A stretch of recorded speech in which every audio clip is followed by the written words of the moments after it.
Alright, well it's about time I actually did a proper video for my tech channel. I know I have been somewhat remiss in my release of content. I do apologize for that. Everything kind of fell apart a little bit at the beginning of the year there. So just kind of starting to get everything back on track now. So what I'm about to open up is the last order I will ever get from Banggood. And the reason why this is going to be the last order that I ever get from Banggood is because I put this order in late November, and they told me 5 to 15 business days shipping with a tracking number, and so I purchased the items, and they only just arrived today on the 8th of January. The tracking numbers were completely useless. Their customer service was completely unhelpful, and given their propensity for just absolutely terrible customer service, you have any sort of complaint, you know, if something is defective or broken or doesn't work or anything like that, they try to blame it on you. They don't give you a refund. You have to go through PayPal. You have to get PayPal to give you a refund, and of course they'll draw that process out as long as possible by not responding, so that, you know, everything has to be stretched out to the... They can keep your money for the longest period possible, because they know they're going to fail the arbitration with PayPal, so they just ignore it, so that the maximum time limits take place. And they're just a really shady, sketchy company. I really used to enjoy ordering stuff from them, and they used to be pretty good with the customer service and support, but in the last year or so, it's just gone all to shit. So they have lost me as a customer, and I will no longer recommend any of their products. Although it's been a long time since I've gotten a product from them that I would recommend anyway. So let's just go ahead and see what we have here. We have a box. Of course, we always have boxes. Let's see. Looks like we've got some kits and a bulb. Yay, more kits to build. So, let's see, this kit is an electronic D6 with a vibration motor, so that'll be fun to make. And this kit is...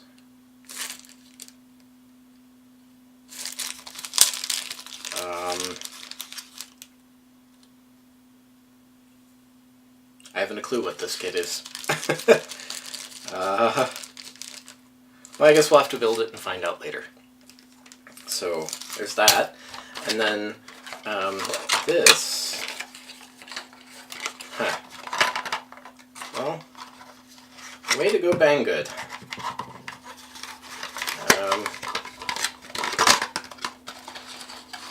I'll be getting a refund for this, I think, because it's completely annihilated. I mean, it might still work, but you don't ship people stuff like this. This is not acceptable. But at least I don't have to take it apart to look at the power supply in here. It's already been taken apart for me. So this is basically just a PIR LED light that I wanted to put out on the porch, so that we have a little motion sensor light in the light next to the front door. Hopefully it still works, but being as it's already been torn down, maybe I'll do a teardown video of it, even though it's already torn down. Hang on a second here, I'm just gonna quick get a picture of this so I can post a review on Banggood about how it arrived. Oops, that's a video. I don't need video, I need a photo. There we go. Just, boop. Perfect. Alright, so hopefully this still works. I'm going to get a refund for it no matter what. Alright, let's see what's in here.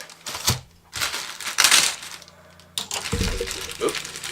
As I bash the camera stand. Oh right, this is, see, I was actually genuinely excited for this thing. This is a neat little multimeter that I saw on the site, and it was really cheap. But it looked like it had a nice high contrast display. It comes with a little temperature probe, a little thermocouple there. That's interesting. I've never seen it done like that before. Of course, instructions don't really need those. Fairly decent looking set of probes. Let's see what we've got here. That's very odd to see probes with probe tips. Oh, and plugs on the probes with shrouds. That's actually a fairly decent set of leads there. Wonder if I found something that might actually be worthy of a decent review. Oh, it's cute. Look at how tiny it is. It's got a non-contact voltage reader. Interesting. So it's a MUS tool. I've seen these before. I'll do a proper review on it later. Does it have a battery in it? It does not have a battery. Let's see. What kind of battery do you need? Let's go ahead and open it up. Let's grab a screwdriver and open this. Yank.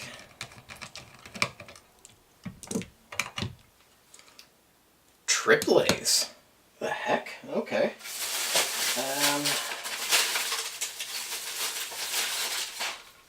Luckily enough, I have a box full of AAA batteries right here. Oh, that's going to be really bad on the microphone. Let's do that down here. There we go. I need to get the box of batteries open. There we go. Oh, this packaging is annoying. And then I just need 2 of these batteries. There we go. I've never seen a multimeter that operates on 2 AA's. Normally they run on. Well, I've actually never seen a multimeter that runs on 1.5 volt cells. Normally, 9 volt is the standard, but that'll be interesting. Maybe it's got some sort of boost converter in it to pull the voltage up for certain functions of the multimeter. Now, there's like a flashlight or something here. Oh, there we go. True RMS. Just for fun, let's go ahead and shove these probes into the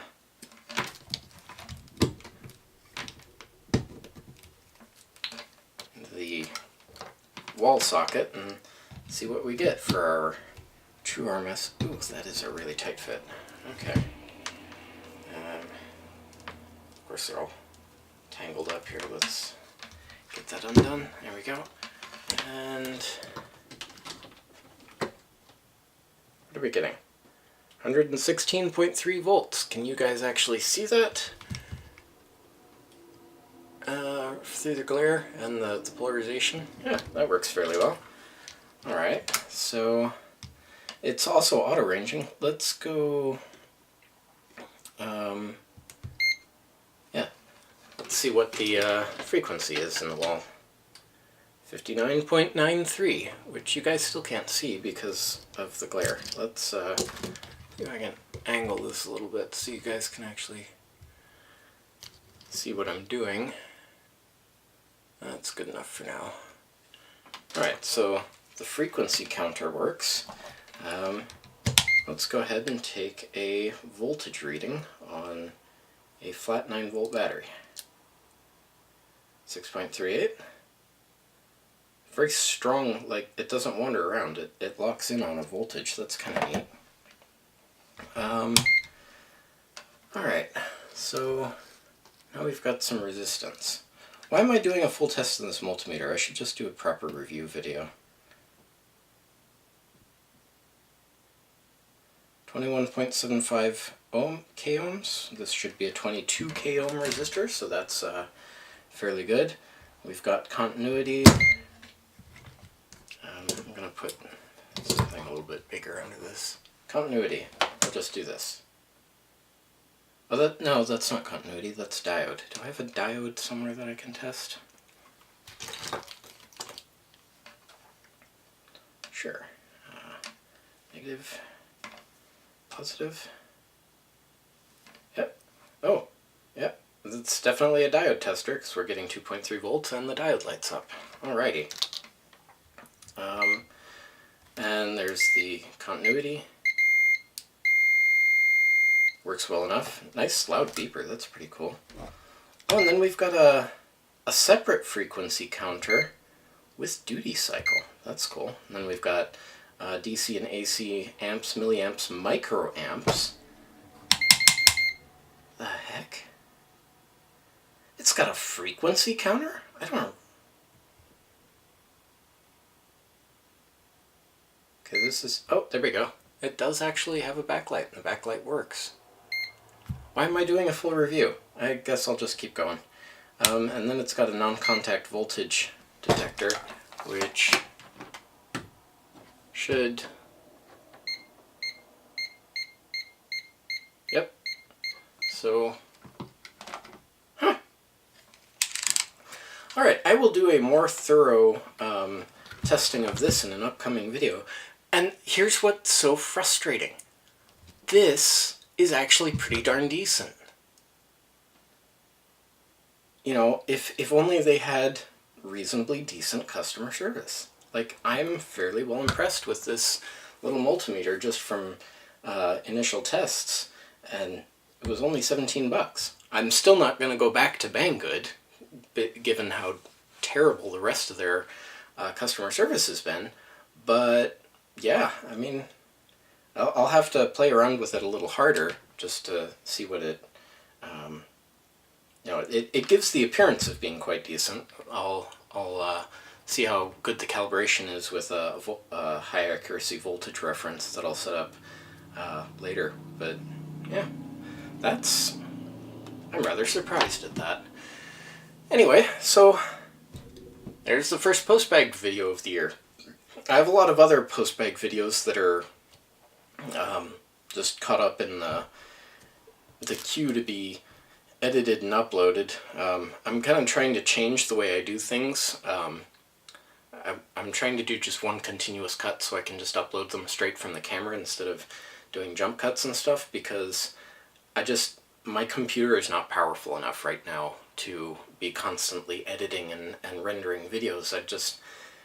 I only have the one computer, and rendering a video on it basically makes it so I can't do anything else on it. So I need either enough money to get a second computer or, you know, change the way I'm uploading my videos. So my videos are going to start being a little bit more raw and unedited for the foreseeable future, but that's to save myself time. And, you know, maybe it'll be more interesting for you guys. You guys will get to see me stumbling over my words and messing up and burning myself or whatever, you know, things that I would normally edit out. So we're just going to keep with that. So if you haven't already, consider clicking here to subscribe. Right over here is a video from my channel that YouTube thinks you might enjoy. Right here is going to be the Postbag playlist, and right here is Patreon, and you can use that to help me buy more things like this. So thanks for watching, and we will see you later on in the week. Bye-bye.